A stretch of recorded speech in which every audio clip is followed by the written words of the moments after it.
biso ba eboto ina ko esika totiki ba activité na biso nyonso poto garantir to koyeba oya malamu zali pour na développement na biso na o esika tozwa mi tozali na bandeko o ba intervenir pour na kolakisa biso utilité ya calendrier bimaka nini na bomoi ya bato pamba te eza motuya oyo avai na kati ya mabele ya Afrique esengeli ayeba mabele na ye mpe ayeba importance mpe ta ya oyo ezali na kati ya mabele na ye tobandi toyebi te nini wakalomani soki ozali na maya kobakisa yango totelebisa ndeko oyo akointervenir mpo na grandeur ya calendrier. Merci beaucoup Tata Ntsumbu. Eza vraiment enseignement makasi koyeba bongo kiboyino na biso to bongo kibokoko na biso po to mesani mingi na ba lundi, mardi, mercredi zoka ndepe biso bayindo tozaka bongo na calendrier na biso nde yango lelo tosangani na conférence na biso mpona koyeba calendrier yango elobelaka nini eza mpe kaka ba lundi to ba mardi to ba dimanche nde vraiment kezala enseignement makasi kotelemisa ndeko wana oyo kolimbolela biso ntina bongo na calendrier kati na mikili ya bato. Merci beaucoup Nengwa Kalomani ya solo tokobengisa professeur oyo akoya kolakisa biso importance ya calendrier na kati ya société. Importance ya calendrier esika bato bazali calendrier eza nini mpona nini esengeli kaka calendrier ezala epai bato bazali nde na bongo na respect nyonso na botosi nyonso tokobengisa professeur Henri Gunjoko oyo azali mpe moko directeur na kati ya musée national avec botosi nyonso tokotikisika pai na bango bakoka bongo kozwa maloba mpona kolakisa biso importance ya calendrier nde sale topeteli bango maboko yango bakokoso na respect nyonso esika epai na bino professeur Henri Gunjoko. Merci mingi mpona kopesinga parole na koloba na français nakambo so natilinga na te swahili kikongo po toyokana bien mais chiluba nalobaka te. Le calendrier en soi est une division du temps. Moto amoni ke alamuki na tongo amoni butu eyingi akusala ndenge nini yango ebandaka kaka na tongo epuis na butu moto akomituna me ntango tobandi tongo moi ekomi na mutu ekei butu eyingini lobi wana ye lisusu tali me eloko ezosalama liboso na ngai elingi eloba nini nga mpe nasalaka misala na ngai natalaka mpe par rapport à moi ndenge esalamaka na ndenge butu bato batali te biloko mibale nde etambwisaka moi na butu ya moi c'est le soleil na butu c'est la lune alors nde sikoyo bato batoko diviser maintenant temps na bango d'abord na biteni mibale moi na butu après bamosusu batiaka no ntango mosusu kotia yango par rapport à moi mosusu kotia yango par rapport à butu alors il y a ce qu'on appelle le temps solaire et le temps lunaire. Mosusu mpe batiko bana temps lino solaire na moi na nani na sanza batia yango place moko namotataki biloko nazosala nasalaka yango d'abord mpona nini et puis mpona rappeler nini bokomona ke par rapport à bato motandi bo ngai mpona ngai nayebaka ke soki moi ekomi ta boye il faut nalisa bibwele na ngai mosusu atino soki moi ekomi na ta boye ngai il faut nasokola mai sikoyo moto abandi kotia sikoyo kodivise temps na ye arepartir yango selon parfois baactivité na ye par rapport à banyama na ye par rapport à bazamba na ye par rapport à période oyo abukaka te mati tel mais sikoyo bato na bato sikoyo bayi kosala calendrier na bango par rapport à baévénement e bokomona ke calendrier liboso ebebaka eza oyo biso tosalaka te oyo eza calendrier ya sika ebandaka kala déjà na préhistoire homme préhistorique préhistoire eza période oke moto nani abandi azosala misala na mabanga donc l'homme préhistorique n'avait pas des outils oyo toza nango sikoyo mpe histoire mpenza ebandi nano te donc disons baécossais na babritannique basalaka nani basalaka bafruit na site moko na Écosse, bamonaki ke calendrier moko déjà ezalaki donc 5000 ans. Déjà 5000, tataki déjà na 5000 ans. Avant na biso donc ça ezalaki déjà kala donc na temps préhistorique. Bamonaki ke calendrier ezalaki. Mais calendrier wana c'était ce qu'on appelle calendrier linéaire. Donc batiaki yango par rapport à Sanza. L'Égypte antique, l'Égyptien na kala. Donc on veut pas tout windo na kala pour l'Égypte antique ezaki ba pharaon bazaki ba windo ba indo. Ba Égyptien ba bazaki na calendrier na bango. Calendrier na bango ezalaki par rapport à Nil. Pour ayebi ke na Nil période de boye mai ikitaka période de mai eyaka mingi okosala ba récolte na biso bien okosala ba récolte bien te. Les babani kutia calendrier na bango na ngwana no ba yi temps nécessaire ya récolte. Quand on est tout, on récolter bien. Quand on est pas comme ça, la matière bâtie calendrier na bango na ngwana. Ba grec, bango ba yaka pe pa na biso, mais bango ba sali na bango.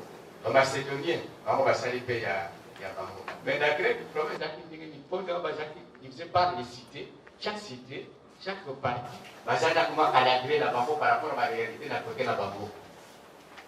Donc, il dit que bon, période de boye, pour na boye, et ça pour que nous puissions avoir pour na biso, période de boye, pour nous peut-être, on peut que boye, on peut que nous laisser nous louer nos biens, et c'est tout. Donc, on doit pas qu'il y a pas à ce dire par rapport à nos besoins, par rapport à l'événement, par rapport à l'activité ou à ça là.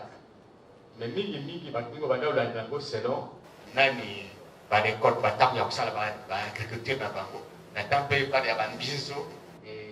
Par exemple, ils ont pour nyamatel, peut-être bazotia bakala batawana ndenge wana.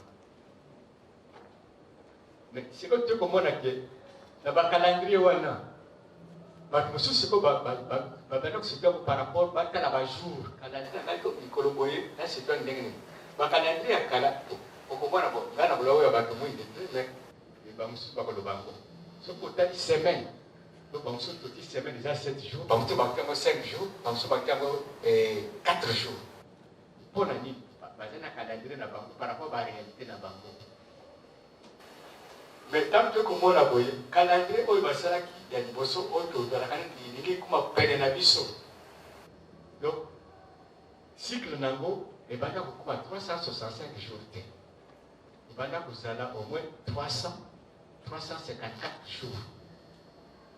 Mais c'est quoi, il y a beaucoup de 365 dingeni. Donc, il y a maintenant la réalité pour ce par exemple, le calendrier linéaire, c'est que ça a 354 jours.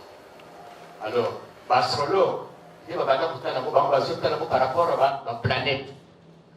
Et dès qu'il y a un calendrier pour ce soir, il va y avoir des béliers, et puis il va y avoir des banal boye ba capricorne bazotia mona banal par rapport à la réalité wana ndenge bango banda diviser selon la étoile par rapport à la position ya nani ya ligne ainsi de suite. Alors sikoyo quand tu banda kutana basanza wana komona que tozo compter sikoyo tozo mi approcher au moins à 29 à 30 jours et banda mi approcher na ndenge wana mais tout tali moi sikoyo de mbula. Bon, M. Sumboula Nabango est commis 12, bon, M. était jusqu'à 13. Donc, alors maintenant, il y a beaucoup de dignité, nous avons un calendrier à ce point. Vers 600 avant Jésus-Christ. Donc, vers 600 avant Jésus-Christ. Disons, les Égyptiens. Les Égyptiens, ils ont un calendrier à Bango. Oui, il y a 365 jours. 350 jours, c'est 365 jours. Mais il y a une histoire. Les Romains, il y a en Égypte, il y a en Alexandrie, il y a des savants. Les savants, côté wana, il y a des calendrier wana, de telle manière qu'il y a beaucoup moins de 365, 366 jours. Voilà, il y a beaucoup moins de temps. Mais il y a un calendrier moussous. Les lobbies avant, nous sommes en 2021. bango na bango bazana 14 année na bango bazana 1442. Donc vous pouvez baser dans le 15e siècle. Même si c'est trouvé déjà dans le 20e siècle. Sauf peut-être par rapport à calculer le calendrier na bango. Sauf pour moi par exemple sauf pour le calendrier il y a pas musulman. Donc comment on a musulman bango bazo privilégié mingi vendredi. Dès que ça un jour sacré na bango. Or ils sont chrétiens toujours qui après vendredi voilà toujours qui est samedi dimanche. Comment on a fait ça tout le temps que vous allez venir mon côté. Par contre, par exemple, les Égyptiens, comment l'Égypte déjà partie Missatou. Ils ont d'abord l'Égypte pharaonique, l'Égypte comme, et puis comment l'Égypte arabe. Oh, ben ça c'est quoi, il ne va pas donner ça arabe. Mais surtout, tout le calendrier, c'est quoi, il y a Éthiopien. Les Éthiopiens, dans mon milieu, ça n'a pas fait de window. Mais je suis pas pour mélanger après. Bango calendrier na bango, c'est pas ça yango. Donc, les gens il y a 5 à 6 jours. Mais ce qu'on compte, c'est que moi, et que vous avez 30 jours, plus ou moins. Et bien, je suis comme il y a 21 jours, pamba, sans un signe. D'abord, l'Éthiopie est acquis d'Ingéwana. Alors, bango, c'est quoi, calendrier na bango, mais que les Alaka pesant, il est important, les Alaka, le 11 septembre. Le 11 septembre, surtout le 11 septembre, nous avons dit que bango, c'est quoi, il va faire fêter, va faire na bango à vacances, par rapport à la réalité na bango. Alors, après, il y a le Basel. On peut passer le calendrier là-bas.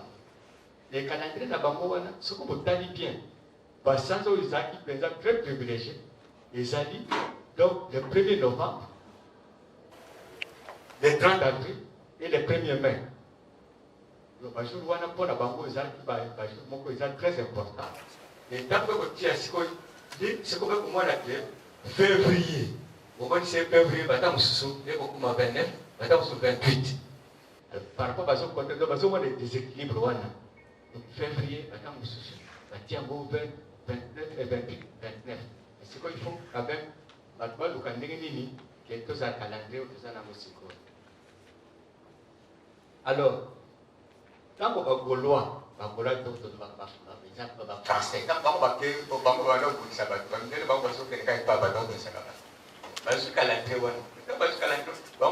diviser ma période par rapport à la réalité, il y a des Éthiopiens qui quittent. C'est quoi ils ont ramené Kaka, Nanani, il y a calendrier na bango. Ce que vous avez dit, c'est que le calendrier, on a dit que vous avez rappelé Yango, ce que vous avez calculé d'état il y a 30 ans. Donc c'est que vous suivez, tout ça en 2021, vous avez 30 ans. Donc c'est quand même à Bango, mais dans 30 ans, il y a moins par rapport à Canada dans la vie. Sauf que ça va calculer. Donc, quand on a dit que calculer, comment on a dit que cause à la, vraiment cause à la, 29 jours, virgule, n'a plus pas de choses. Mais voilà, on a calculé, voilà, que c'est vraiment embrouillé, puis on a dit qu'il faut calculer encore. Alors, c'est quoi, na kati ya calendrier wana babylonien parce que le Babylone le bakangomi na Bible bango déjà na 3761 avant Jésus bango peut passer na calendrier na bango mais calendrier na bango wana ce que vous tali bien donc tu racontes comme na Bible pour comprendre que la réalité wana parfois à côté de Babylone. Babylone, on parle même de Babylone les grands, Babylone les grands. Bango basaka na calendrier na bango pe et calendrier na bango les alaki dino solaire et je parti sans na moi basaka ba division par rapport à na bango basaka calendrier na bango. Alors calendrier na bango wana ba quand Babylonais va combattre Hébreu peut passer à bango calendrier mais il y a bango il y a bango surtout tali bien par rapport à la calendrier na biso bango bazalaki na sans mbulo eboye calendrier na bango est tombé na 12 mois oyo boye est tombé na 13 mois donc c'est comme on met 13 mois voilà ils ont yamé mais tu peux comprendre alors calendrier mususu oyo basalaki en réalité chaque peuple ça n'a pas réalité, on a cité le calendrier belé, mais après, on a utilisé ce qu'on a utilisé tout ça, la canne aussi. Alors, ce que vous avez fait dans le pays, les années de Bissau, Bissau, le Congo, tout ça, dans la saison de Bali. Donc, saison sèche, la saison de pluie. Mais ce que vous avez dans le poteau, vous avez fait des wanati. Donc, on a fait hiver, printemps, même 4 saisons, 5 saisons. On a fait ça dans le côté. Mais il faut pas ça calendrier dans le bango, c'est la réalité dans le bango. On va diviser en gros pour ça, on va sauter. Et élément, nous sommes là, dès que nous sommes là, mais il faut se que nous avons calendrier moko, où il y a un officiel, et calendrier wana tam tokotala. Très bien, donc moi là que calendrier wana est kokuma influence yaba romain. Parce que romain bango, babana banga batos papaye pour bato baza, mais autour de bato baza ba civilisé tous. Pour bango motos romain te oza civilisé. Alors si le calendrier bango c'est quoi bato poser bato calendrier na bango. Le calendrier ni bosso, babana kango et calendrier julien. Pour Jules César, donc à sali calendrier naïe. Mais quand ça calendrier naïe, avec comment on est compliqué pour jour moko et que tomber dans 28 jours. À compter 30 jours, mais partir moko est compter 28 jours. Et puis c'est équilibre. Alors c'est quoi que vous allez équilibre d'engagement. Alors déjà, les 45 ans avant notre ère, donc déjà, avec qui va égyptien, pour voir pour ça, pour voir Égypte, pardon, Égypte, les Alaka faisaient centre de la civilisation et va envoyer Yango. La Grèce peut pas pour la Wana. C'est qu'on a utilisé Sava Moko, ou Sava Wana, c'était un Égyptien, à Haute Alexandre. Avec ça, c'est qu'on va calquer, il y a bien. Il y a un peu de Sava Congo, il y a Banani, il y a janvier, février, tout ça. Alors, il y a mais il faut quand même. Jules César Azanakati, Auguste Azanakati, l'Oxane pour honorer Jules César a passé juillet, à demi-si juillet, il y a juillet, on peut passer juillet. Et Auguste, on peut passer comme il y a août. Il y a un moment où on a sans avoir mis balai, et ça n'a qu'à 31 jours. C'est pour honorer par rapport à mi balai. Donc, il y a un calendrier de ça, donc, on dit que février a parfois à tomber dans 28 jours, 29 jours, et c'est là que ça va beaucoup égyptien, pour avec ça, on va calculer pour équilibrer de telle manière que l'année, et c'est là que 35 jours, et 365 jours, année Moussoussou, et qu'on commande à 366 jours. Autre année qui s'excite, année de les sans soin. So que tout à calendrier, tu vois comment on a créé le calendrier est ébélé. Pour battre le bateau, il fallait que ça le bango. Comme on dit qu'il y a ce qu'on appelle le calendrier hébraïque, aux talibans juifs, parce qu'il y a un calendrier dans bango. Calendrier bouddhiste, parce qu'il y a un calendrier dans bango. Musulman, hindou, parce qu'il y a un calendrier dans bango. Donc, tibétain, parce qu'il y a un calendrier dans bango. Vietnamien. Mongol, Coréen, c'est Bazakna Yabam. Babylonien, Bazana, alors ce que tu as dit bien, n'abuse pas pour ça, un calendrier n'abuse pas. Et Limbula, oui, paye un calendrier n'abuse pas des Zalaki. Pour voir un peu de pour bateau, Bazaba pour le bien, bien. Quand il a dit, calendrier, tout ça, la cassico. Ma mère a connu. Calendrier syrien. Et qu'on peut se calendrier, il y a un calendrier grégorien. Donc, grégorien, quand il y a des rois Grégoire, calendrier, des Oyosikoyo, tout ça, quand on me réfère à Kanango, par rapport à la réalité, il y a Sika. Donc, on a toujours ça, le calendrier, donc, on a que, donc, on a calendrier, année, ils ont janvier jusqu'à février, tout ça. Et, voilà, on peut savoir que couronner, janvier, février, mars, et comme c'est le même journée, on peut savoir combo par rapport à l'astre. Donc, lundi, c'est la nuit, et mardi, c'est Mars, Et mercredi, c'est Mercure. Et jeudi, Jupiter. Vendredi, Vénus. Samedi, Saturne. Et dimanche, Soleil. Donc, au moment de lundi, par rapport à la confusion, donc, calendrier de Liboso, quand ils ont 354 jours, donc les balais, vous allez à peu près 10 mois. Et donc, vous pouvez ajouter, 12 mois, vous pouvez ajouter sous le coup, 29. Et 29 temps, vous pouvez ajouter comment honorer Nani, Jules César, Auguste. Et il va dire que là, c'est 365 jours. Et manière de voir la poya pour commander le wana, ils ont recouru à un savant égyptien. Et l'Égypte, Tangwana, les Alaka, la parole, les Alaka, Batumindo. Pour la web, ça veut dire que manière de voir le wana, alors c'est quoi? Février.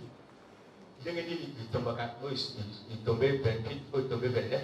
Mais l'équilibre par rapport à la réalité. Bon, donc, c'est les batailles. Donc, surtout équilibré. Donc, juillet, à cause de la dette, donc, on ne va pas honorer les donc, les Chiliens, les Jules César à cause de la dette. Alors, ce qui fait, donc, août peut à cause de la dette, donc, auguste peut à cause de la honorée. Donc, il va éliminer de telle manière que, quand on se par rapport au calendrier solaire, est tombé, on a 100 jours, Mbolo est tombé 28 mois, et 28 janvier, février est tombé à 28 jours, et Moussousou est tombé à 29 jours. Et aujourd'hui, sauf que peut-être Tanina Siko, on est un musulman, sauf que le calendrier n'a pas c'est le bandit, n'a pas bazar, là, c'est quoi, la 20e siècle. Mais sauf que, comme on a imposé le calendrier Moko, et de façon universelle, le calendrier toujours utilisé, c'est quoi? Pour le calendrier, il y a ça, il y a calendrier grégorien. Donc, on a gagné la moto, peuple nyoso, azarana calendrier, selon la réalité. Il est institué par rapport à la réalité, peut-être d'abord par rapport à moi ou par rapport à Sansa. Et pour ce que tu as dit, madame, et dans le carrosse là, quand vous avez bâti ma calendrier, vous avez peut-être n'a pas le bas, n'a pas pour tout ça, la capuche va tomber par rapport à l'élément Sansa n'a moi. J'ai dit,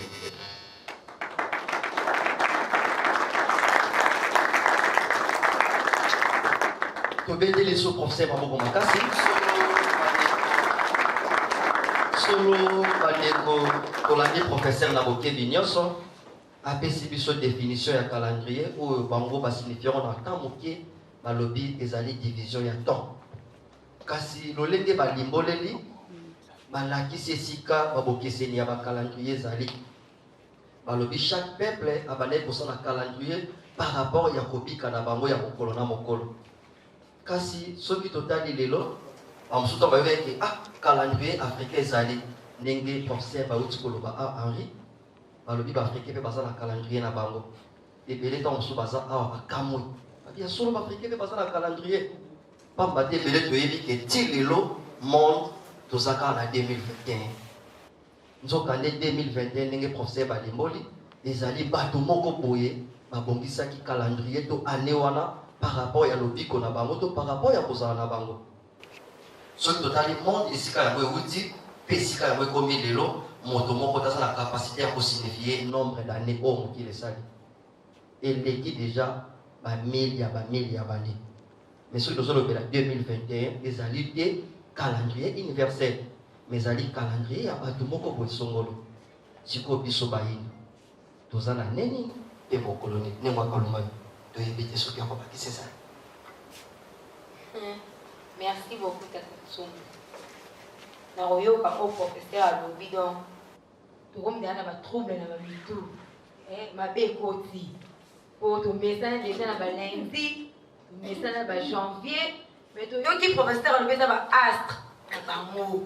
Si on a évité, dans un mot, on a vu ce que to ndenge nini kasi lokwa lelo conférence lelo bia sur calendrier seke na kolika biso mpe biso toza nango ya solo bandeko totika te ata ta moko ya distraction ezala pamba te soki ezalaki eloko ezalaki important te nde ebele ya bakulutu to ebele ya bato bakoki koya nango esika te soki tovandi mpo tolobela calendrier seke eza na impact ya makasi na bomoi na biso tozokende siko koyeba biso bayindo toza na nini toza mokolo nini nani yango aza mieux placé mpona koexplike biso grandeur ya calendrier africain ezali bongo tata mpe bokwa kombe nde topeteli bango maboko makasi yango bazwa maboko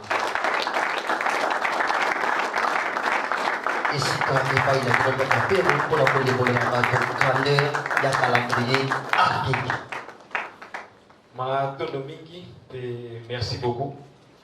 Na bayeba onso bayaki mokolo mwa lelo yambo to independance na kokota na vif sujet ya manaka na biso mokolo mwa lelo to pe programme na biso ya lelo ya kotalisa bino to pe ya koexplike bino calendrier africain yambo nanu po ete mokolo mwa lelo ezali mokolo ya konso mwa yambu sanza ya yambu mubu mokama na tuku misato na misato to pe na otiango na lopoto tozali konso mokolo na biso ya konso le jour de Konso, le premier du premier mois, l'an 133. Yambo ya manso, na tobe na bino banso nanu, mobu elamu ya bayindo, te na kati ya mabila bayindo. Matondo mingi na rolika ete professeur bazalaki penza mozindo, te batanisaki mayi basengela batanisa biso concernant calendrier. Kasi ya boto kende penza na kolimbolela bato po bato bakososola penza malamu te so na kotimbala moko na calendrier africain esengeli nasala synthèse po bato basosola po oyo tosalelaka penani yango wana calendrier grégorien oyo eza tisipe oyo bato bazosalela ya bajanvier nyonso ndenge ezali synthèse nango eza mpona koexplike bino ndenge nini biso mpe tokotaka na kati ya cycle na biso parce que bacalendrier ndenge professeur bakotoloba awa toza na astra mibale tozotalela toza na moi mpe toza na sanza epai na biso bayindo toyebi te tata moi mama sanza bazosala efe epai na biso na mokili mpo bango nde bazodetermine temps na biso mpo tokende lisusu mosika tokoloba ke na kolika ete eza ata na calendrier moko te na mokili soki lelo tokotanisa yango eza na calendrier moko te na mokili oyo tokoloba ke eza calendrier linéaire uniquement eza te po ete ntango alobi toza na botata toza na bomama tata moi aza na influence na ye mama sanza mpe la lune aza mpe na influence na ye influence ya moi tozokende bongo na komona yango na ntango tozoloba ke la Terre tourne autour d'elle-même, mais elle doit tourner autour d'elle-même. Il y a un monde qui est déterminé Mikolo. Ce que Mikolo est déterminé par rapport à Longembo, il y a Golala, il y a Moïpe, il y a Gobima, il y a Moï. Ça veut dire que Mokolo déjà, il y a Moko, alors ça déjà influence déjà, il y a Moï. Na Mokili Mobimba. Tu es encore en année, pour te compter un cycle na bango, cycle nyonso, ils ont déterminé le soleil, il y a Moï.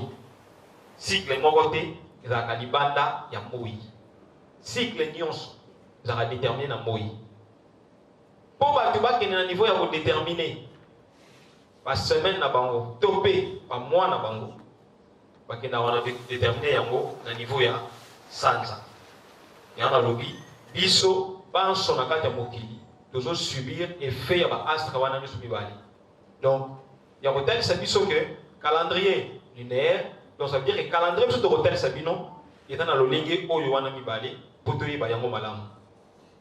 Donc tu le dis que tu rebrosser moi mouké synthèse na biso ya calendrier grégorien d'un professeur batali ici et ça là qui moi bat modification belé par rapport à évolution et civilisation ya bat.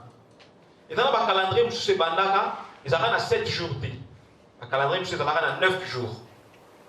Après convention, bayo kanate to ko to na 6 te to ko to ne bon na 5 te bayo kanite ti bayo ko ba komina na 7.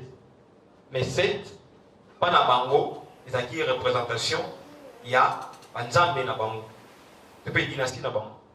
Les dieux Lune, Dieu Mars, Dieu Jupiter, bango nyonso bazalaki Banzambe na bango, tout de taliango na empire romain.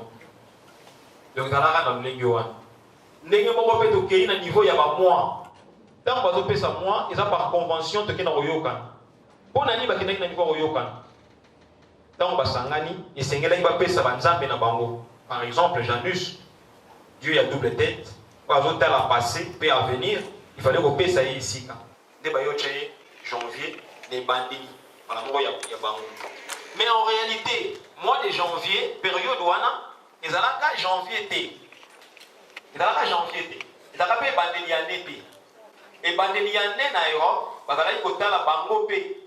Si ma yaro yaro copier biso na kati ya Égypte, dans bayaka, ba mona ke biso do là par rapport ya cycle ko bima ya moyi ndenge moyi zoya, ba le bité biso petan do zopitan ba zonge pa ina bango, ba saleli ko bima ya moyi.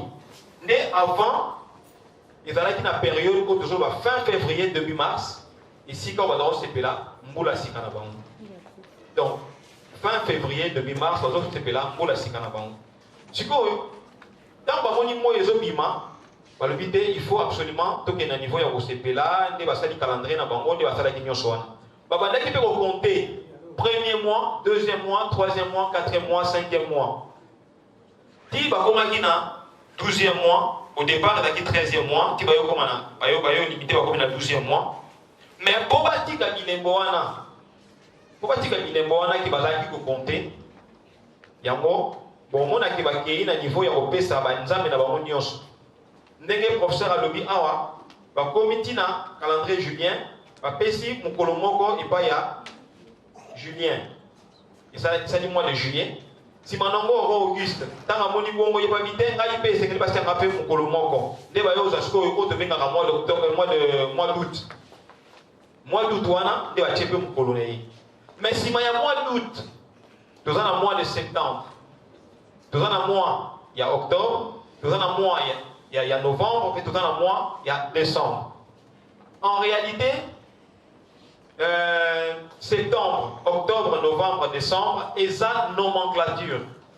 Ceux qui battent à niveau, il y a consulter la nomenclature romaine, on a que septembre, et l'unique signifie septième. Ceux qui toquent en octobre, toquent en octa, et l'inga va signifier 8e. Ceux qui toquent en nona, tout le monde qui est en novembre, toquent en 9e. Ceux qui toquent en décembre, bon, moi, on a 10. Donc, qui limité à 10. Nesikoyo, bon, moi, même dans le niveau de comment. Donc, toujours comment, le 25 septembre, on a place de 7, puis de 9. Mais le cas là, la convention na bango ba sisa ki ba soloté pe mbilinga kotaki batika ki yango bongo. Yango pe tozo koma septembre, ne sera to koma 7, tozo koma 9. Parce que par convention na bango et kindaki na aussi la té. Yango moni epesi mobulu pe ndenge tozo moni la calendrier ndenge za lelo. To keli susu na moi makamu susu par exemple, il y a quota de la mois.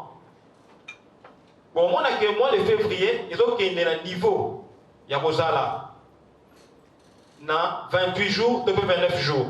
Et ils ont dépendre, ils ont par convention, ils ont 29 jours, par convention, par Longoli, roi Auguste, Adana Kisoua.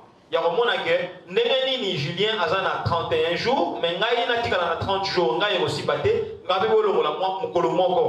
là par convention, ils ont beaucoup de problème moko tozoloba manifestation na niveau ya kokili mais ça par zoua alibolo la mokolo moko kuna ngape botela nga yanga moko nde omoni epesi difficulté bozomona ke muta botami le 29 février ezosenga azelati 4 ans après poko bongo sepela mbotama nayi ya omoni epesi ba mususu moi pasi na kati ya mokili po moyen fêter pas anniversaire na ye isa tenet zo ba botama le 29 février bazawa isa pena moi pasi pona bango po ba évoluer une année après 4 ans. Donc, soit dans une année de l'eau, pour ils la 4 ans, après pour ça 2 ans, pour ils la rater. Donc, nous avons retenu c'est que l'incompatibilité n'a qu'à calendrier ou toujours ça y en a. Si maintenant, na ko expliquer bino par rapport ya cycle na bango pona sosolo total sa bino siko ndenge nini biso pe en Afrique pour to kota na kati ya calendrier na biso pour comprendre yango malamu na kati ya cycle na bango ti to kenda na niveau ya ko sepela le 1er janvier et ce que to va être batala la cycle na bango cycle ya Europe bango batala ka yango na Mali bayebi que tant to koti na période hivernale ndé permettre biso to kota na cycle na biso ya sika babanda ka yango na période ya Mali effectivement tango bande ko sala calendrier basala que to kota na hiver le 23 décembre la carte calendrier na bango le 23 décembre bakota na carte hiver ba compter 9 jours pour la chaque bakoti pe na carte cycle yango mingi bato batali bateli batala ba film tout ça bon mona que na période wana ils a période ozo sepela Noël il faut ba neige sala mali les komi makasi nyonso pena et koti pena makasi n'est-ce que zo senga que ba tout ba kende na niveau ya osala ya compter 9 jours si ma 9 jours akei siko na niveau ya osepela mobu na bango ya sika yango ba koti siko na système na période hivernale na bango et go durer pendant 3 mois 3 mois après ba koti na saison na bango de l'obia il y a printemps après printemps ba koti na été et puis après été ba ke bongo le susu na automne après automne bazongi susu na hiver qui veut dire que cycle na bango ikangi suka bazongi sikoyo na kati ya cycle normal ba koti bazongi susu na hiver kala ndenge wana ka bazongi ndeka kabungu batalaki lolenge mokili ezo baluka par rapport ya ici ka bango bazali nde epesi bango ba saison wana nde epesi bango pe forme wana pe cycle wana nde yango biso pe na ngambo na biso biso bakanisaka que par exemple bakoko bayebaka na bango pe ntango mosusu eloko te biso bakanisaka que Afrique mpenza ndenge eza wana eyebi nango eloko moko te alors que mingi ya makambo oyo tozosalela lelo bayesi biso l'Afrique est le berceau de l'humanité. Donc, nous sommes en train de mouiller les bandes qui n'ont pas d'Afrique. Il y a un mot qui est ngam. Par contre, on a biso, ba yeba ka mukili malamu ya kokola penza makasi. Tant on va qui n'a pas mukili, ba yeba kike. Sanza na moi ya ngonde mutezo créer influence na kati mukili na biso. Donc, les autres na biso, tout le monde musala ya koyekola sanza, pe ya koyekola moi. Tant que quand on a musala ya koyekola sanza pe moi, nde ba moni lolenge ezokendeli. Baba ni koloba bon. Pona mukolo ndenge za la pona mukolo. Mukolo za de bana na rotation. Mukili zo balka ya moko. Tant mukili zo balka ya moko, esengeli na ye a subir botata pe bo mama. Donc a rejoindre tango ya rejoindre longengo ya moi, oyo ko pesa ye moto. Ne osenga sona mo moko. Mama sanza abo opesa ye longengo ya malili yango moni bakabolaki mokolo ebimi ya moi kokende kolala ya moi pe kobima ya sanza po sanza pe azana mosala na ye oyo azosala na kati ya mokili nde apesa influence wana bamona ye keno mokolo eza par rapport ya likambo o wana donc ti mokili ezobaluka yango moko azosubir non seulement de la terre tourne autour d'elle-même c'est ça la rotation. Donc, à subir effet ya sanza, à subir effet ya moi. Yango ezo sala été et puis ça biso mokolo wana ndenga zo baluka ye moko. Donc to moni mokili azo kena niveau ya kobaluka na otolobi na translation. Donc là c'est que mokili ezo baluka tout autour ya moi. Mokili asala tour ya moi. Parce que dans la tour, il y a un peu de wana oya zo sala wana pona kobaluka autour ya moi. Ya monde ekumbela rabiso mobu pe ekumbela rabiso to benga ba saison. Na bandi tant tout tangi na niveau Europe de lobby Europe izana 4 saisons. Alors kuna okina 4 saisons. Biso to dara na 2 saisons. C'est long de batangi sa biso yango. De batangi sa biso yango. Lelo toyeba ceux qui réellement tout dans 2 saisons tout dans la saison et belé na katia système na biso tant mokili zo baluka pembeni na moi nde azopesa biso tobengi basaison mpe mibu.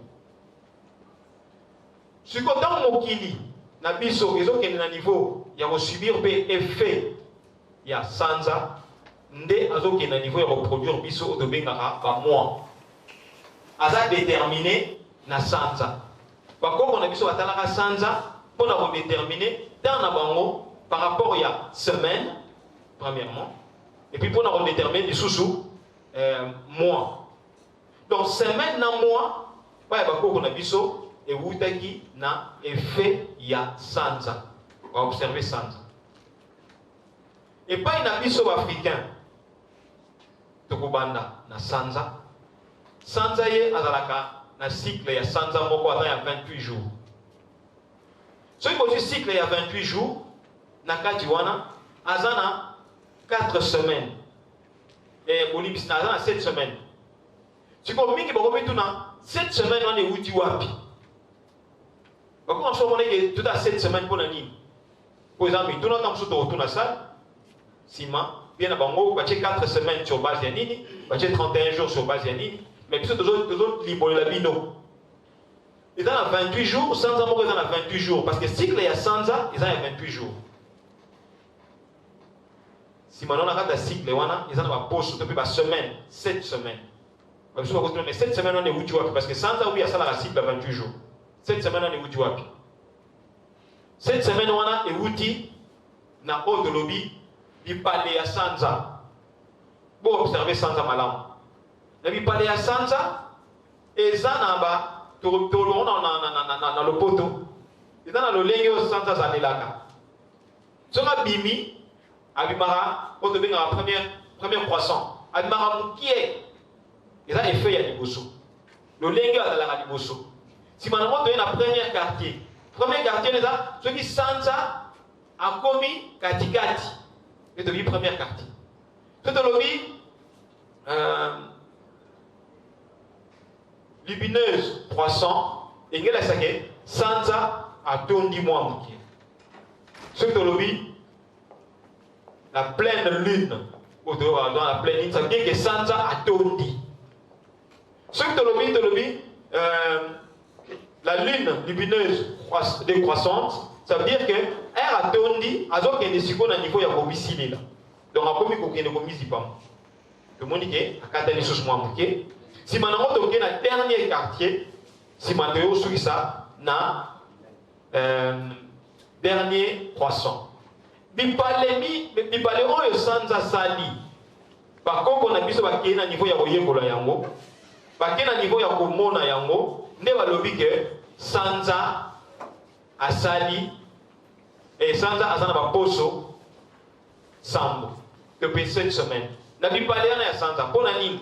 Parce que dans la première croissant, premier quartier, lumineuse croissant, pleine lune, lumineuse décroissante, dernier quartier, et puis dernier croissant. Et ça dit 7, il parle de sanza.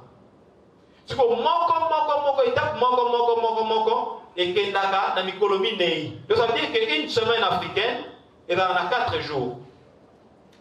Et ça déterminé na sanza. Ils ont déterminé la nature. Nature n'est pas ça. Ils ont fouillé la recherche dans le téléphone, la recherche, mais nature est pas ça. Ils ont 28 jours, na sanza moko. Azan na 7 semaines, ils ont déterminé na bipale na yende nga bimeli. Si manango na kati wana azan na mikolo, azan na mikolo minei, mutem dans la 4 jours. 4 jours fois nombre ya lune, nombre ya mikolo ya lune, c'est le bongo 28 jours. Na bandi, ils ont le lenge oyo, bakoko na biso, ba yekolaki mukili yango. Et c'est qui na bango, ba yeba nature malamu, ba étudier, ba kote même en contact na lune pour lune a révélé ba secret mosusu. De yango esali ete lelo toza na calendrier na biso. Po ete bakoko na biso utakala ibanela mukili ba yekolaka ndenge nini ya kotanga sanza. Wana teso ndenge kotanga sanza. Mais bakola beba ikezaki na effet spirituel et lo lenge oyo wana to benga mama sanza to keina niveau ya komona yango epai ya bamama na biso. Cycle ya mwasi ezali cycle ya 28 jours. Aya do représenter bo maman ngonda. Siko cycle wana tango esali 28 jours, soki bofandi na mama tango ya moni sanza ti akende kokoma tina tango oyo komona lisusu sanza akozalaka lolenge se moko te akozala lobongwana aza na période ya fertilité, aza na période ya stérilité, aza na période oyo aza nango. Mais ndenge moko pe sanza ndenge tazolimbola ba période oyo mama aza na yango. Donc bakendaki yango baki be bake musika na niveau ya koyekola sanza po ba ya ko révéler que non, sanza en réalité azali représenté na bu mama. Yango esa ndenge wana. Yango mwanzo bokeba gynécologue lelo mama aza na mokumba et dans la mois pas si po dans sous gynécologue alobaki non, ata la no calendrier il y a 31 jours. Et so boyi que moi je suis dans mokumba il y a 2 mois. Bah 2 mois wana ils a 2 mois il y a 31 jours té. So il y a 30 jours té. Mais 2 mois wana ils a sanza bolandela cycle na ye. Oya utata mokili ya solo. Dans cycle té o tout monde l'autre calendrier de mon alilo. Té. Yango moni epesa perturbation. So il faut que non moi sinon ici ba sanza mi balé, yo so doté ya un calendrier grégorien de 31 jours, ils a non conforme na réalité à nature. Yango ici kokoso. C'est pas une difficulté. Parce que pendant okende na niveau ya ba otobengi ba saison. Toya ba komosi. Tozo kende na niveau ya olingo ya bino biteni ko ezala na kati ya calendrier. Pour mon que mokili na biso pe Afrique na biso est différent, très différent. Biso dans l'Équateur. Tout ça ici quand mon côté pas dans la pôle sud ou pôle nord, pas dans moi aussi par rapport à moi. Et puis mais il y a moi en Europe. Et ça n'engage mon côté et puis mais moi en Afrique. Observation va astre est différent na biso en Afrique. Donc automatiquement tu cause la peine visibilité n'est pas.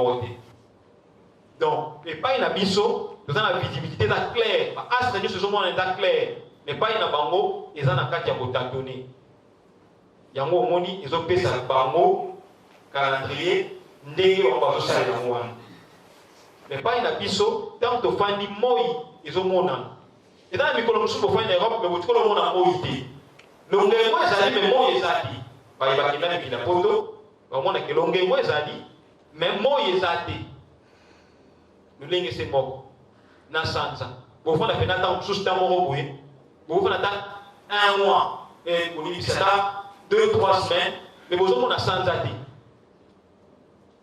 Ils ont dit qu'ils ont dit. Mais moi, il faut observer où ils ont dit. Par rapport à la réalité à la nature là-bas. Parce qu'au départ, et c'est là qui que nous faisons dans la gamboine. Les bisous, pas la bisou, il y en a bien. Tous au monde a pas assez de choses. Il y a un mot au monde qui va voir la chose na mayele wana ya makasi pe ya koyeba pe ya kotala eloko moko efe na yango moni toke ko aboutir nanu na makambo etali sanza pe makambo etali mikolo na kati ya manaka na biso. Tango observer cycle na bango to pe lolenge mokili na bazali kotambola nzinga ya moi bamoni ete mbongwana ezalaki te que bafani eleko moko boye eza mbula eleko moko kokauka te baobservaki nature ndenge nini mokili na bango ezobaluka bamiyebela nini ezosalema na kati ya mokili na biso mpo bakende na niveau ya kodetermine basaison na bango ndenge moko mpe bango na mikili ya poto basalaki nyonso basalaki mpona kodetermine basaison na bango. Yango tolobi bakendaki na niveau ya ko déterminer ba saison pe ba bimisaki 5 saisons na kati ya calendrier africain. Na kati ya manaka na bango bazaki na 5 saisons na kati ya ba saison wana ezalaki pe na bipali na yango. Bandi soki aussi ba opesa bino moi ete na buku eza awa bokomona ba particularité ya sans ya saison na saison. saison ya yango babengaki yango mvula ntete. Mvula ntete ezali eleko oyo na kombo nango ezoloba mo eza na nkota ya Kikongo mais tokolika ete bandeko oyo bazali awa tozwaki mwa bakombo yango mosusu na bankota mosusu mais na kati ya conférence tokoloba yango parce que c'est important mpe bato mosusu bakoyeba na bankota mosusu mais tozokenda na niveau ya kolimbola na kati ya calendrier africain oyo religion africaine ezosalela kino sikoyo. Mvula ntete aza na particularité na ye ezalaki eleko oyo mbula ebandi ndenge ezalaka bambula ya ebandeli oyo ezokenda niveau ya koarrose nature parce que towuti na putulu ya makasi mabele eza ya kokauka ekendaki na kokufa sikoyo ezosenga kopesa ye lisusu bomoi nde mbula ya yango akoya. Mbula ya yango wana bamoni keno bakoobserve ye na bamanaka na biso akosala lokola basanza minei to pe 4 mois. Sima kolongwa wana tokende na eleko eleko ya kiantu. Eleko ya kiantu wana lokola bambula ebeti mingi to arrose mingi eza neti yo ozosala bilanga na yo ntango ozosala bilanga ke mai iso eleki ekoriske sani obebisa milona tata mokili mpe na kati ya nature na biso ayebaki yango tobenge eleko ya kiantu. Eleko ya kiantu wana mbula ebetaka pamba te bambula moko ya mikie nde ebetaka periode wana esalaka bongo basanza mibale. Nsima nango tokei na niveau ya koleka na eleko ya kitombo. Kitombo wana eza eleko oyo mbula ebetaka mpenza makasi. Mbula ebetaka mpenza makasi, mbula mpenza ya bambula. Mpona nini mbula ebetaka makasi? Parce que ayebi ke tozokende na eleko ya kokauka esengeli nasala provision ya mai. Nde asali provision ya mai na mabele tina yango wana mbula ebetaka makasi nsima nango asali provision oyo permettre ye ntango tokoma na eleko ya kokauka oyo tokoma na eleko ya kisiu oyo eza eleko na biso ya minei ezali na tina ya koluka moyen ndenge eleko ya kisiu wana eleka malamu. Eleko ya kisiu eza eleko oyo tolobaka ya kokauka to mpe saison sèche yango nde oyo tobengi eleko oyo bomonaka pulutulu eyaka bomonaka mwa bato bazobela barhume makambo nyonso wana ezalaka periode wana ya isiu. Sabideke mokili ezolinga ezonga susu na ebandi nsima nango songo bomonaka tokómaka na periode ya elanga wana tobengaka ata bongo na elanga. Nsima nango tokendaka na periode tobengaka ya mbangala. Avant bambula eya ezalaka na periode moko boye. Periode wana ekendaka na niveau ya kozala bamoi ya makasi. Bamoi mpeleza makasi me mbula ezobeta te. Towuti kolekisa yango kala mingi te. Bamoi ezozala ya makasi me mbula ezobeta te.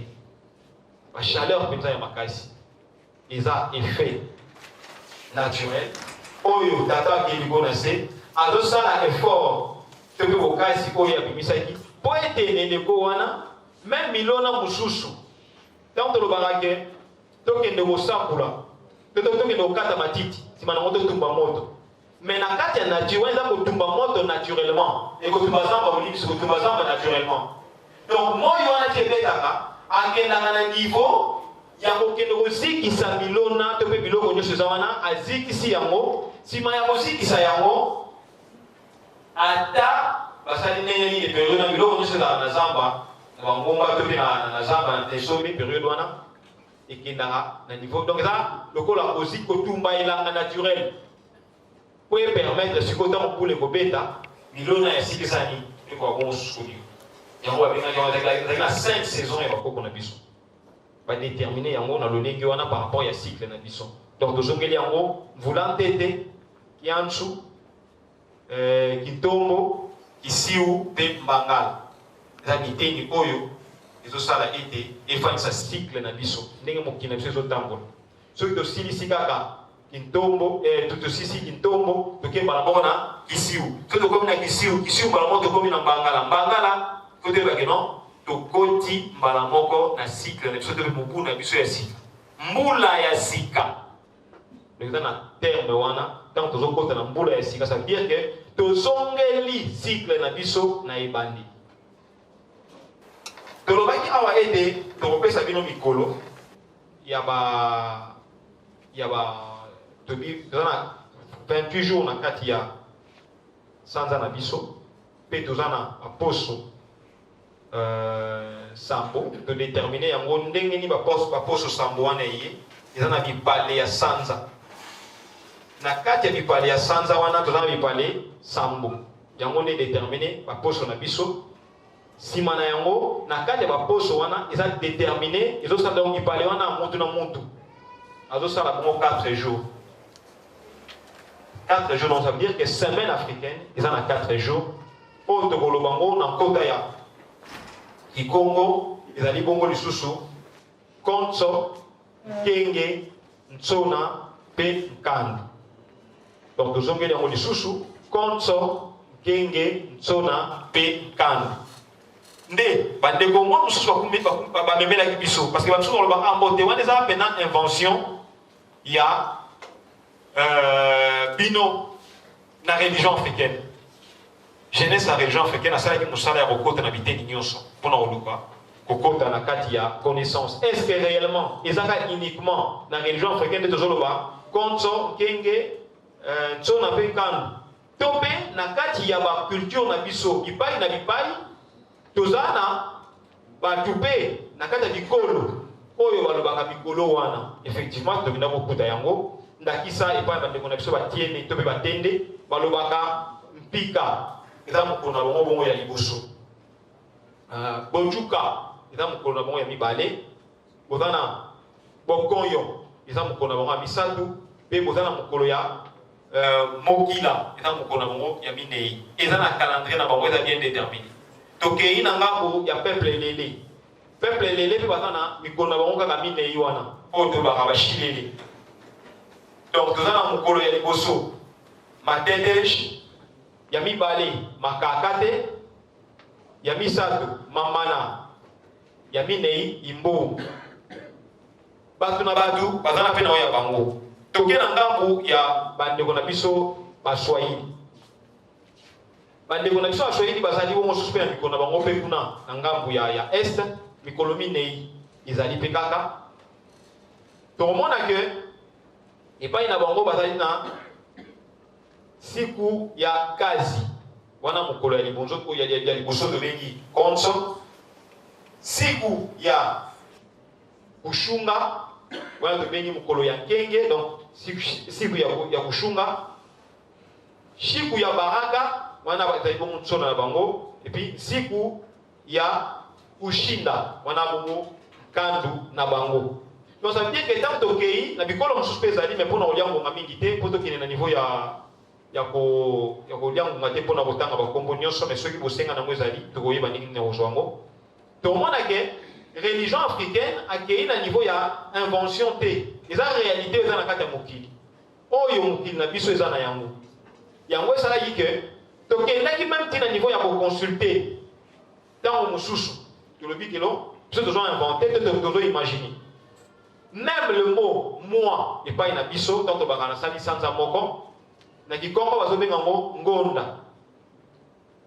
Donc sanza moko na kikongo ngonda. Biso balobi ngondo. Biso balobi gondo.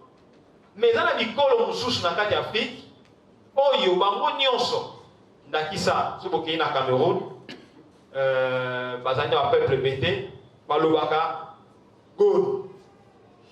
Mais la bande est presque le mot. Alors à Gaulle, mais pourtant, bazam aussi capé dans le biso. Oyo, ils ont représenté par la bango kaka, moi, ils ont représenté kaka Sansa. Donc quel est le peuple na Burkina Faso, bango balobaka Chou. Chouana est bien représenté kaka Sansa.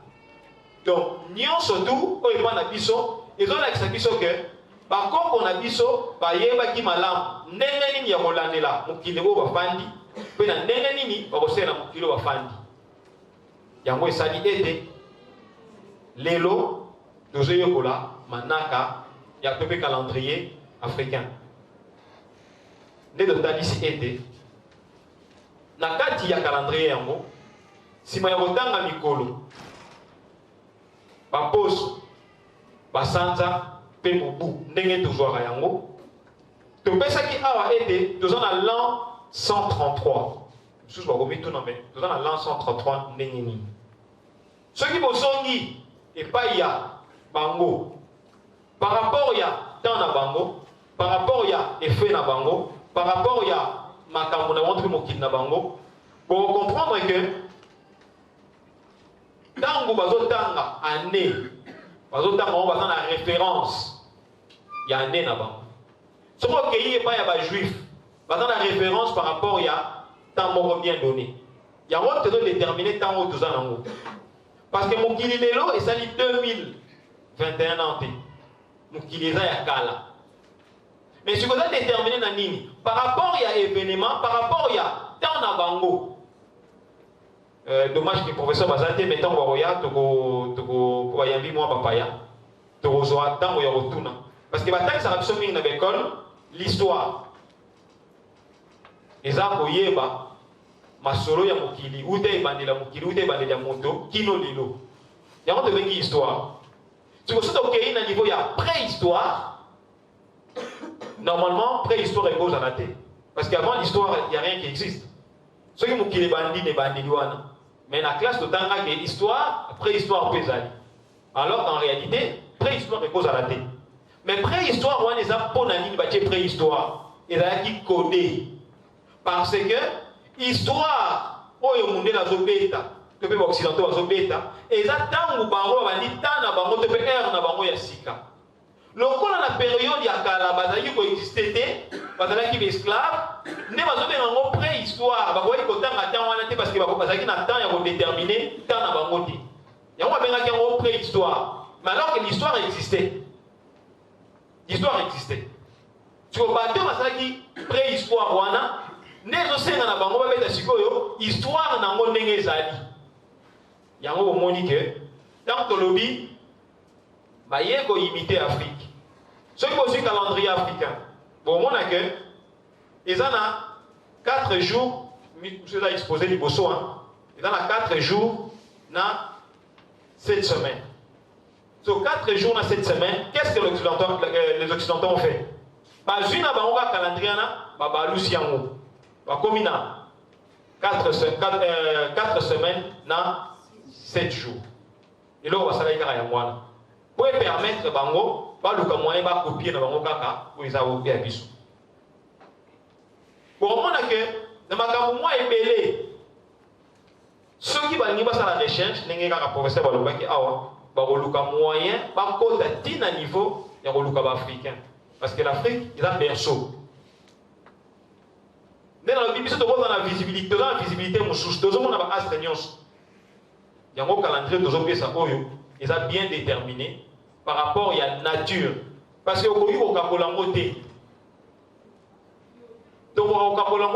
parce que ils ont effet naturel. Ils ont fruit à la recherche. Les lots dans ce domaine de bidon, tu sais la recherche, mais tu sais l'observation en nature, mais tu sais la lecture il y a nature, étude il y a nature, c'est les recherches. Donc ça très important, très important. Il y a un moni calendrier africain, ils ont un niveau à déterminer bino à le léguana.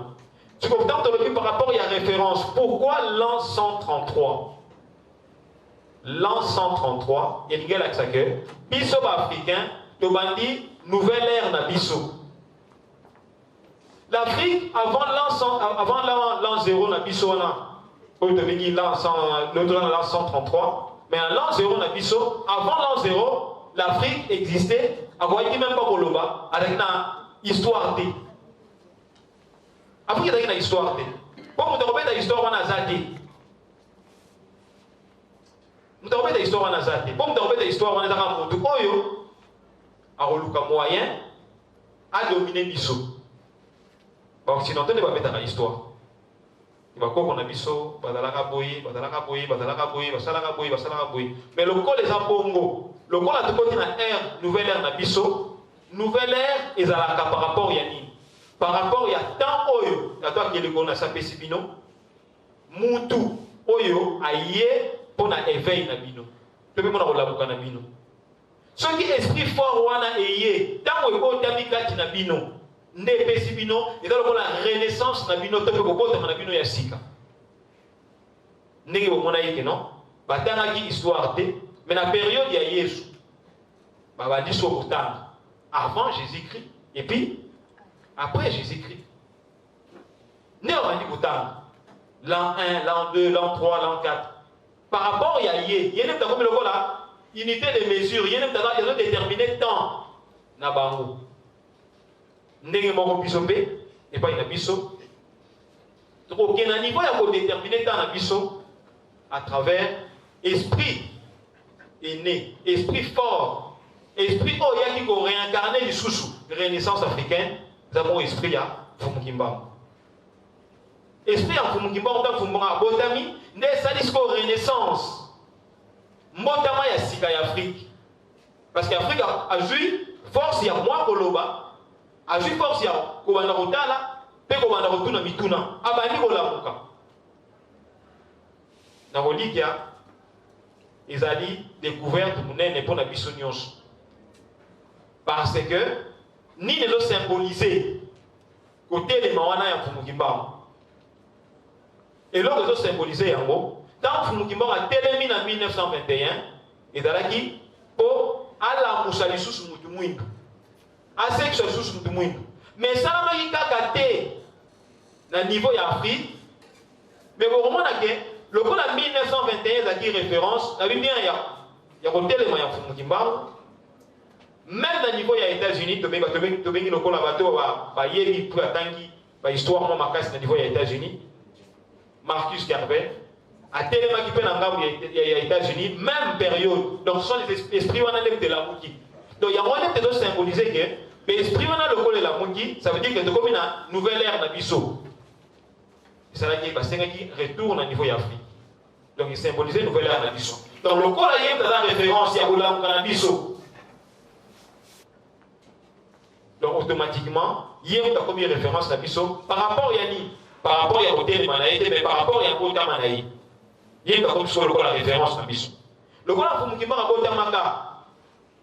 Colan de la Manaka va pas être dans le calendrier grégorien, à côté en 1889. De le Coran a côté en 1889, comme en 1889, Kino Lelo, nous avons dans l'an 133.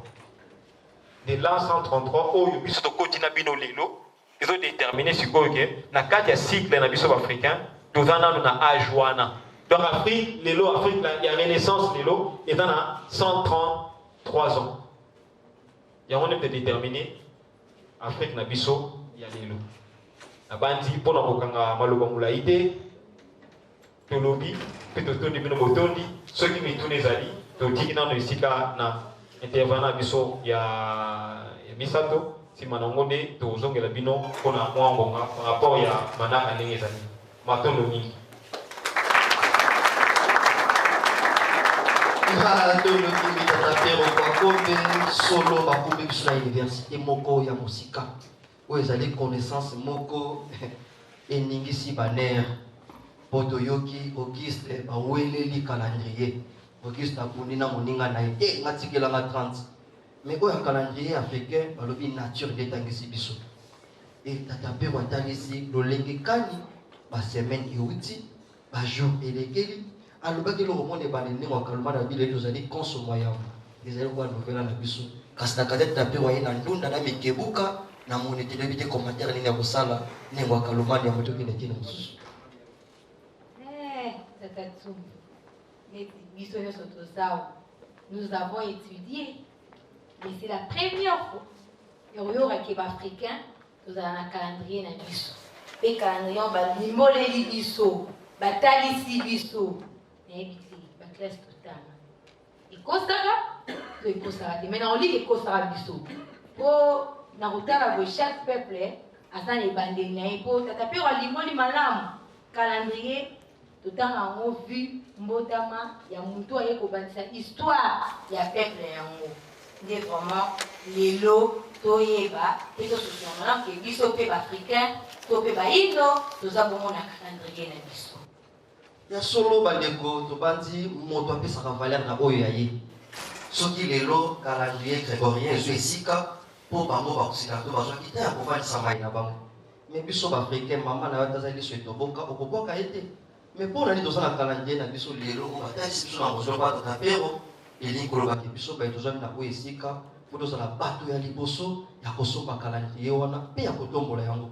Pamba te kozala na oyo ya yo eza makasi mpe eza moto ya makasi soki lelo Gilles abundaki pozo esika. Mais oyo ya biso baexplike noir sur blanc ezali nature nde inspiré biso esengeli biso tozwa yango au sérieux mpe toluka toyeba connaissance oyo pamba te connaissance ebimi eza université moko moto oyebi te soki na monde ezali.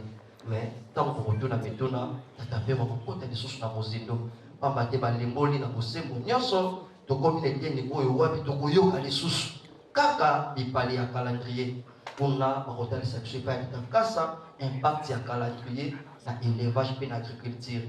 Ntango mosusu bomonaka bitekuteko ebimi balambi yango na mikebuka ntango mosusu bolie mwana na kala mwa fombwa eza mpe role ya calendrier ejwaka na kati toyebi te ndenge wakalumani nini bosengeli bobakisa mpo topesa bitakasa malo. Tata Tsombo eza mpenza bomo toyekoyekola toyaki conférence lokola tomonaka balonaka tomonaka bandunda ebimaka ndesi baolobela calendrier yango tosanti mbula ebeti ye tata peo mpo babi mbula sikati konso yango tomoni mbula mpe ebeti seke touti na elanga tokoti sikola mbula na ebalani kitoko nde bongo totika vraimen esika na kilandi kasa balimbula mpenza ya solo mpona nini impact ya calendrier na obeni.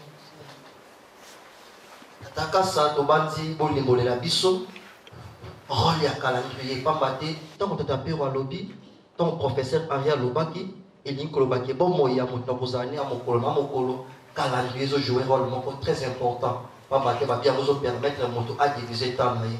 Bino mpe toyebi ke boza na moto ya kolakisa biso tokosenga na bandeko bozwa ta temps moko te ya distraction pamba te ndenge bazoexplike calendrier bolingi kobaki yango nde eza accompagnateur na biso ya mokolo na mokolo balakisa biso nini esengeli tobokola mpe tolona kolandela na badifférente ya batango. Tata kasa na botosi maloba epai na bino.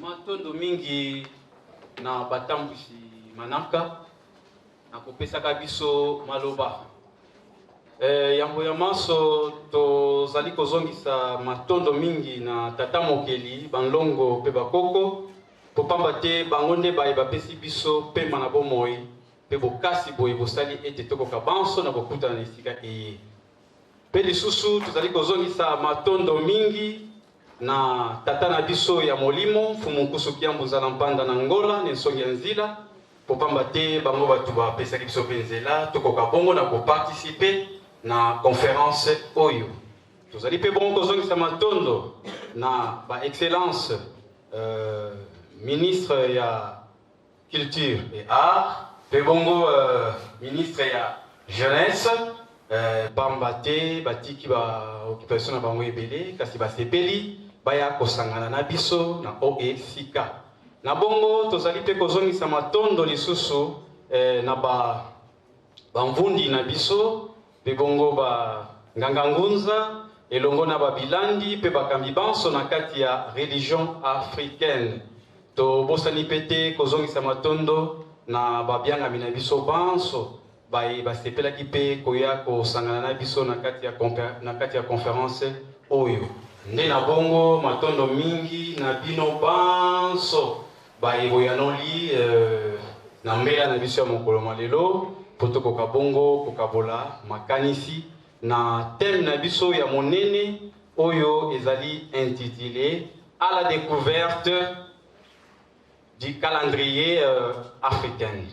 Matondo mingi tokolikia tolandi ba intervenant mibale bango banso balobeli kaka likambo ya calendrier kasi biso oyo totelemi liboso na bino biso tozolobela sous thème oyo tokolikia bauti deja kotalisa biso yango l'impact du calendrier dans l'agriculture et dans l'élevage.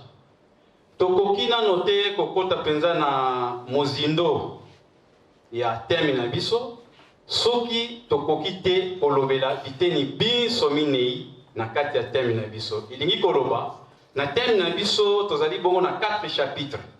Chapitre ya yango tokolobela calendrier. Chapitre ya mibale tokolobela agriculture. Chapitre ya misato tokolobela élevage. Nde chapitre ya minei ezali bongo combinaison ya calendrier na agriculture pe bongo na élevage oyo esali na bomoko calendrier agricole pe bongo élevage. Matondo mingi tokoliki ya ba intervenant biso bango mibale basili koloba déjà mingi na oyo etali calendrier. Kasi ya kobakisa na ba domaine mingi ezangaka te.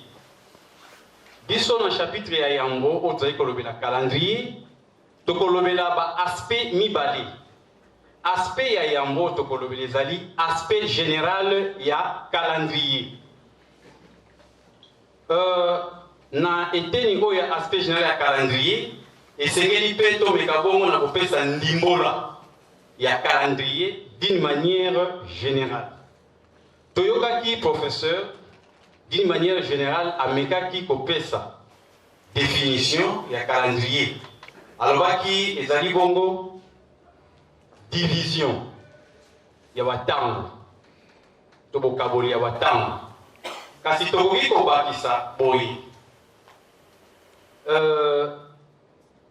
calendrier tokoki pe kolimbola yango lokola etambwiseli to pe bongo programme ya kozala ya mokili. Na lokota bakoko benga yango fonctionnement et programme de l'existence du monde. Wana ezali comme définition tobakisi na isika professeur apesaki définition na ye. Tokoki lisusu pe kopesa troisième définition soki tosangisi na oya professeur. Calendrier ezakaka motango ya mikolo moi baposo pe basanza na kati ya mobu. Na lokota ya bapaya tokoki koloba ezali liste de jours, de nuits, de semaines et de mois dans une année. Tokoki lisusu kobakisa comme définition mosusu eza pe bongo système na français, système ya emploi du temps. Tope bongo lolenge ya kosalela tango. Wana yangole ezali ndimbola to bandimbola o etali calendrier na aspect général na yango. Nzokande ye moko calendrier azali pe na deuxième aspect oyo tokobenga lokola aspect circonstanciel du calendrier. Na bongo pona tososola yango esengeli tomituna motuna. Tango nini calendrier azokokoma circonstanciel? Calendrier azokokoma circonstanciel na tango bato to moto basali programme na bango moko songolo. Programme oyo bakosala na kati ya projet bakoluka sikoyo etambola kolandela pe bongo manaka. Nde sikoyo ekosala ete bato wana bakoka bongo na kobenda mikolo poso pe basanza na kati ya calendrier général. Pona nini? Po ekoka bongo na kobalana na mikolo oyo projet na bango ekokoka bongo na kosala. Soki tolingi tososola yango malamu tokopesa kama mukendakisa tozwandakisa ya école. École ezalaka na programme na yango mobimba oyo esengeli esalela. Nzoka nde programme wana ekolanda kaka mikolo baposo basanza. Nde na bongo bango pe bakobenda kaka na kati ya calendrier général mikolo baposo pe basanza oyo bakosalela po bakokisa bongo programme na bango. Nde yango bakobenga yango sikoyo calendrier scolaire. Donc calendrier scolaire en soi ezali calendrier circonstanciel po ebimi na kati ya calendrier général. Tokoli qui a toko suka na ndakisa kaka wana po pamba te tant toko kota peut-être siki il y a réflexion na biso et sikande toko bakisa lisusu quelques calendrier circonstanciel. Na bongo toleki na point na biso ya misato oyo kaka eza na kati ya makambo ya calendrier. Tolandi bandeko na biso tokoli ya eloko nyonso oyo esalamaka na se ya mokili oyo ezali d'abord créé. Nde na bongo tokolobela création ya calendrier. C'est simple. Calendrier ezali créé epai na ye moko tata oyo akeli likolo na se. A créé yango kaka na système tokolika tolandaki deuxième intervenant na biso. Kaka na système ya rotation et translation oyo batalisaki tokende na mokuse po to se répéter te oyo batalisaki biso ete na kati ya rotation pe translation wana esika ezokobota moi pe na butu.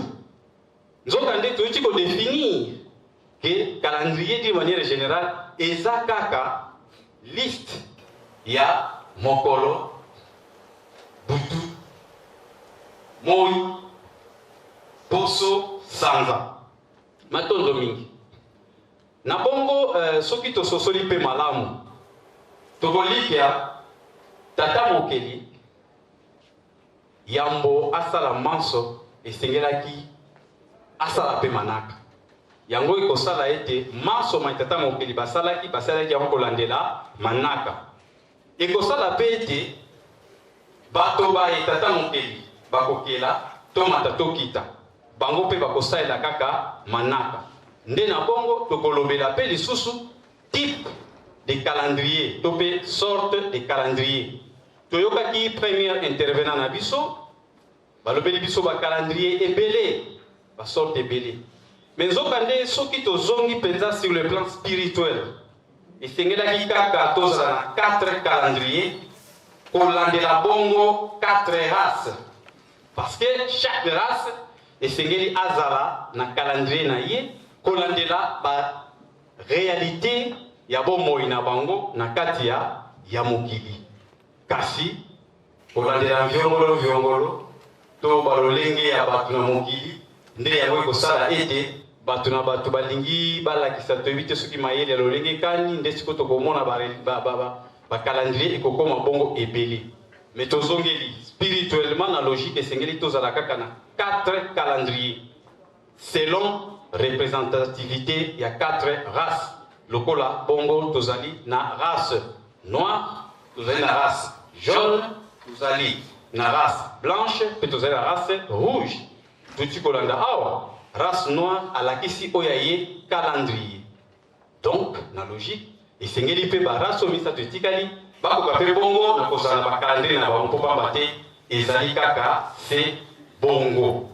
Matondo mingi wana ezalaki oyo tokoki kolobela na eteni ya calendrier tobakisi po pamba te mingi bauti deja kolobela yango. Nde na bongo tosilisi mbala moko premier chapitre na biso bapesi biso ntango mokie 20 minutes. 20 minutes eza pasi mpenza mpona tokona koepuize terme na biso oyo me kasi tokosala mpenza makasi mpona tokoka bongo na kolobela yango kamo moke na mozindo. Tokoti mbala moko na deuxième chapitre na biso oyo eza intitulé agriculture. Matondo mingi agriculture na botala boye eza mpenza nini. Tozokopesa ndimbola ya mokuse po pamba te bandimbola eza mpenza ebele. Tokopesa ndimbola mpenza ya mokuse ya pete po biso banso tokobona kososola.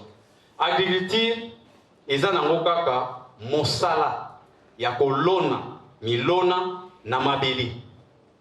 Moto oyo asalaka mosala mongo yende akobengamaka moloni.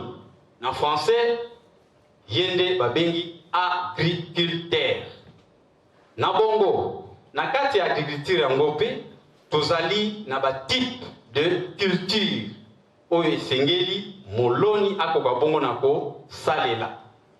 Nde na bongo ba type pe ya culture na kati ya agriculture ezali penza ebele. Kasi tokolobela mingi na tango oyo penza ya motuya. Oyo ya motuya ezali bongo misato. Tozali bongo na culture maraîchère, Pelisusu culture vivrière, Pelisusu arboriculture. Arboriculture, on est un terme scientifique, mais un terme familier, Togo Koloba, et ça n'a pas culture des arbres fruitiers, culture au Italie Kakaba, banzete. Maintenant, Domingue. Tozui, premier point, on était mis balé, culture maraîchère. Nini yango penza culture maraîchère. Culture maraîchère, il a kisi kaka mosala lisusu ya baloni mekasi baloni baye balonaka kaka ba ndunda. Topé bongo na français ba légumes. Ba ndunda tito mona kango bongo mingi ya batu bakanisaka kaso balobi ndunda ndunda ezakaka makasa te. Na kati ya bandunda tozali na bandunda ya makasa pe tozali na bandunda ya bambuma. Nde na eteni ya diferença babengi yango légumes feuilles pe légumes fruits.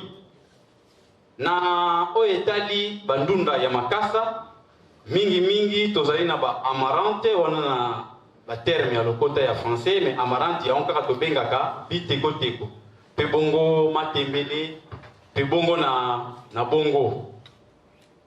Na eteni siko ya ndunda ya mbuma to légumes fruits esika tokomona ba solo to pe bongo ba aubergine ba concombre courgette tomate piment doux pe bongo na bongo.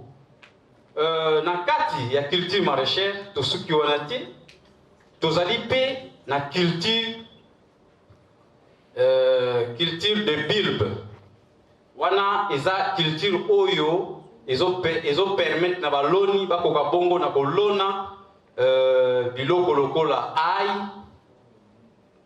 pe bongo oignon matungulu pe bongo na bongo.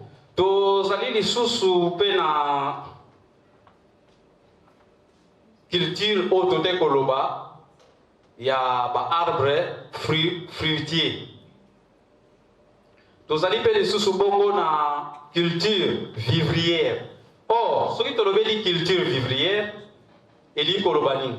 Eli koloba kaka na kati ya culture vivrière ezali na baloni oyo bango musala na bango balonaka kaka mingi ba céréales oyo toko benga lokola ba masango banguba pe bongo na bongo. Kasi ba culture pe ya manioko ezoko ya kokota kaka pe na kati ya culture vivrière.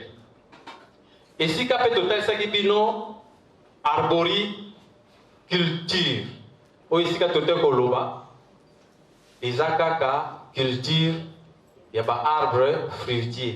Esika oyo basali na yango musala na bango ezakaka kolona ba banzete. Kasi ya motuya eza penza nini?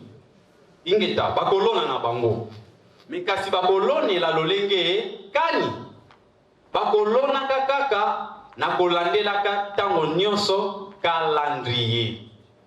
Popamba te soki balandeli calendrier te milona na bango ekopesa bango penza rendement ya malamu penza te.